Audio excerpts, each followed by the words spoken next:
సింహాచలం దేవస్థానం వారి నుంచి ఒక ఇంపార్టెంట్ అప్డేట్ వచ్చిందండి. శ్రీ స్వామివారి నిజరూప దర్శనం సందర్భంగా ఈ నెల 20న జరగనున్న చందనోత్సవంలో భక్తులందరికీ ప్రశాంతంగా స్వామివారి నిజరూప దర్శనం కలగాలని సింహాచలం దేవస్థానం వారు ఈ 6 ముఖ్యమైన నియమాలను పెట్టడం జరిగింది.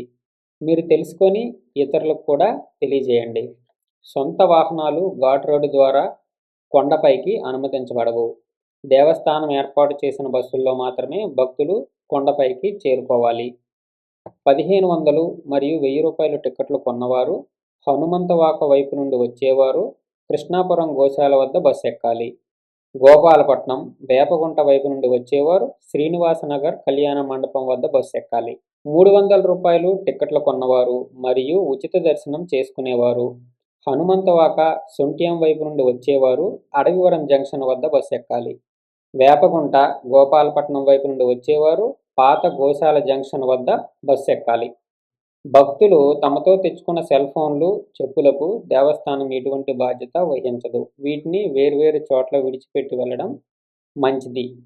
ఆలయం లోపల సెల్ ఫోన్లు మరియు ఎలక్ట్రానిక్ వస్తువులు పూర్తిగా నిషేధించబడ్డాయి. అలాగే ఈ వీడియోని షేర్ చేసి మిగతా భక్తులకు కూడా తెలియజేయండి. స్వామివారి నిజరూప దర్శనం సర్వం శుభం. సర్వే జన సుఖినో భవంతు.